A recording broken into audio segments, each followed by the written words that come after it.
चुनावी यात्रा में इस वक्त हम दिल्ली में हैं और इस चुनावी तस्वीर में कई रंगों का इस्तेमाल हो रहा है। तो दिल्ली में भी कई रंग आपको देखने को मिलेंगे। ऐसे ही अपने आप में एक उदाहरण है कपिल मिश्रा, जो हैं तो फॉर्मली आपके विधायक, लेकिन कैंपेन कर रहे हैं बीजेपी के लिए। ऐसा क्यों कपिल जी? देखिए, आज अगर आपको भ्रष्टाचार से लड़ना हो तो आप किसके साथ खड़े होंगे? लालू के, मायावती के, मुलायम के, कन्नी मोई के, डी राजा के, किसके साथ खड़े हो जाएंगे आप अगर भ्रष्टाचार से लड़ना हो? अगर वंशवाद से लड़ना हो तो किसके साथ खड़े होंगे? अगर आपको अपने देश के सम्मान की बात करनी हो तो किसके साथ खड़े होंगे? तो मैं तो इंडिया अगेंस्ट करप्शन का कार्यकर्ता था, उसके कारण आम आदमी पार्टी का कार्यकर्ता बना और कैंडिडेट बना। तो जिस शीला दीक्षित के खिलाफ मैं 2007 में, जब इंडिया अगेंस्ट करप्शन भी नहीं हुआ और आम आदमी पार्टी भी नहीं बनी, तब मैं दिल्ली विधानसभा में घुसकर प्रोटेस्ट करता था कि तुमने कॉमनवेल्थ घोटाले में भ्रष्टाचार किया है। कॉमनवेल्थ घोटाले के खिलाफ जब मैंने किताब लिखी है, तो मुझे कहाँ खड़ा होना चाहिए? आज वहीं खड़ा हो जाना चाहिए जो शीला दीक्षित से भीख मांग रहे हैं, वहीं खड़े हो जाना चाहिए जिनकी आज डीलिंग ही शरद पवार करने लगे हैं। शरद पवार सेटिंग करा रहे हैं बैठ के, जिसको हम भ्रष्टाचारी नंबर 1 बोलते थे। तो कहाँ खड़ा हुए वो राजनीतिक युवा जो भ्रष्टाचार के खिलाफ आंदोलन करने के लिए आया था? तो मुझे लगता है कि एक ही विकल्प बचता है खड़े होने के लिए, वो है नरेंद्र मोदी जी के लिए खड़े होना। तो उस जिम्मेदारी को निभा रहा हूँ, उस कर्तव्य को। इसका मतलब कि जो आपका पहला डिसीजन था वो गलत था? बिल्कुल भी गलत नहीं था, बिल्कुल भी गलत नहीं था। जितने लोग दिल्ली के, देश के हजारों लाखों युवा जो सड़कों पे आए भ्रष्टाचार से लड़ने के लिए, स्वराज की मांग के लिए, ये कहते हुए कि इस देश के स्वाभिमान के लिए हम लोग निकलेंगे, व्यवस्था परिवर्तन की बात करेंगे, उसको हम क्यों, हमारा डिसीजन क्यों गलत हुआ? गलत उनका हुआ जो बदल गए। जो बंदा ये कहता था भारत जल्दी बदलेगा, वो खुद ही इतनी जल्दी बदलेगा ये किसको पता था? और मेरे को लगता है कि इसी कारण अब उनके पास जनता नहीं है, उनके पास कार्यकर्ता नहीं है, उनके पास वो माहौल नहीं है। जब उन्होंने ट्वीट किया कि पूरे देश से कार्यकर्ता आ जाओ, तो एक आदमी भी नहीं आया दिल्ली में चुनाव प्रचार करने के लिए। तो गलत उनका निर्णय हुआ, जिन्होंने अपने हर सिद्धांत से, अपनी हर बात से समझौता कर लिया। वो व्यक्ति जिनको पहले भ्रष्टाचारी बताते थे, उनसे तो आज गठबंधन कर रहे हैं।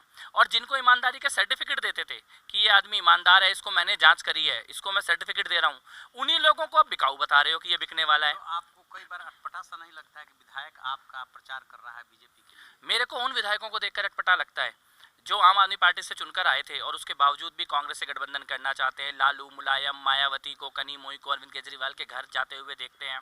कैसी कसमसाहट होती होगी और कितनी घुटन होती होगी उन विधायकों के मन में, मेरे को बहुत अजीब सा लगता है। अब आपका टारगेट क्या है? चलिए मान लिया कि आपके साथ कंफर्टेबल नहीं है, या उनका चेहरा बदल गया, रंग बदल गया, विचार बदल गया, आप ये भी नहीं मान रहे हैं कि आपसे कोई गलती हुई थी? मेरे से गलती नहीं हुई, गलती केजरीवाल असली आप मोदी के साथ, ये मेरा टारगेट है। जो असली भ्रष्टाचार से लड़ने वाला व्यक्ति आया था वो आज मोदी को वोट दे रहा है, जो देश के सम्मान के लिए सड़क पे निकला था, जो ये चाहता था। अरविंद केजरीवाल एक बात बोलते थे कि इस देश में किसी नेता की हिम्मत नहीं है, प्रधानमंत्री की हिम्मत नहीं है कि रॉबर्ट वड्रा के ऊपर केस कर सके। लेकिन आज एक आदमी आया ना जो रॉबर्ट वड्रा पे केस कर रहा है, तो जब रॉबर्ट वड्रा पे केस हो रहा है तब केजरीवाल उसके साथ खड़े हो गए। उससे पहले आंदोलन में तो हम जो आंदोलनकारी लोग थे, जो व्यवस्था, वो कहाँ खड़े होंगे? हम तो आज भी वहीं खड़े हैं, हम में से कोई नहीं बदला। और दिल्ली का वोट ये बताएगा कि असली आप अब मोदी के साथ है। आम आदमी पार्टी के जितने गढ़ थे, जितने बूथ थे जहां से आम आदमी पार्टी जीतती थी, वहां सब जगह इस बार मोदी को वोट पड़ रहा है। मैं उन कार्यकर्ताओं के संपर्क में हूँ। दिल्ली के 7 सीटों के बारे में यदि है, और चूंकि आप यहाँ पे दिल्ली में ही रहे, दिल्ली में ही काम कर रहे हैं, तो ये जो 7 सांसद आपके हैं, एक सांसद के तो बदल दिए गए, कैंडिडेट बदल दिया गया, कई पे आरोप है कि वो निष्क्रिय रहे। तो मोदी के नाम पे कितना ये लोगों के साथ एक तरह से आप ऊपर से थोप रहे हैं ना? देखिए, मैं आपको फिर से एक बात बताता हूँ। मैं मोदी जी के लिए कैंपेन कर रहा हूँ और दिल्ली में जैसे इंसान का दिल होता है धक धक धक धक करता है, दिल्ली का दिल इस वक्त मोदी मोदी कर रहा है और पूरी दिल्ली में ये माहौल है। मैं दिल्ली में कई जगह गया हूँ, आपने मेरे कैंपेन देखे होंगे, मेरे अभियान देखे होंगे। और अगर आपने देखा होगा कि एक विधायक जो लगातार लोगों से मिलता रहता है, उनमें से अगर कोई कुछ लोग हैं तो उनमें से एक मैं हूँ। मैं आपको ये बात बहुत भरोसे के साथ कह सकता हूँ कि कोई धर्म के आधार पर वोटों का बंटवारा कहीं कोई कर रहा हो तो अलग बात है, अदरवाइज दिल्ली इस वक्त निर्णय लेकर बैठी है कि वो मोदी जी को वोट करने जा रही है। आप बता रहे हैं और हम देख भी रहे हैं कि आप पूरी दिल्ली में मोदी जी के लिए कैंपेन कर रहे हैं, ठीक है? तो आपका मुकाबला किससे है? नहीं, मुकाबला है और मेरे को लगता है कि कांग्रेस पार्टी से मुकाबला है। बिल्कुल सही बात है। कांग्रेस ने जो उम्मीदवार उतारे हैं, शीला दीक्षित हों या अजय माकन हों या लवली हों या जेपी अग्रवाल हों, ये दिल्ली में पहले रहे हैं, इन्होंने दिल्ली में पहले सरकार चलाई है। और मेरे को ये लगता है कि ये बिल्कुल दिल्ली की अगर हम राजनीति देखें तो मुकाबला है। ऐसा आप नहीं कहेंगे कि मुकाबला नहीं है।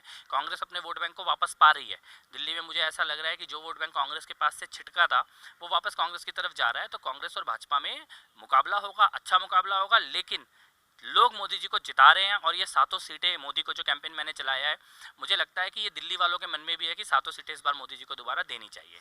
चलिए, बहुत अच्छा। तो ये थे कपिल मिश्रा जी, जिनका मानना है कि ये 7 सीटें फिर से एक बार बीजेपी की झोली में जाएंगी और लोग मोदी जी के लिए फैसला लेकर के बैठे हैं। जहां तक मुकाबले की बात है तो बीजेपी मान रही है कि उसका मुकाबला कांग्रेस से है, आप कहीं मुकाबले में नहीं है। अगली यात्रा में जब आपके पास पहुंचेंगे तो पूछेंगे कि वो अपना किससे मुकाबला मानते हैं। तो आप ऐसी खबरों के लिए देखते रहिए इंडिया न्यूज और सब्सक्राइब कीजिए इन खबर। Thank you. इन खबर चैनल को सब्सक्राइब करें और बेल आइकन दबाना ना भूलें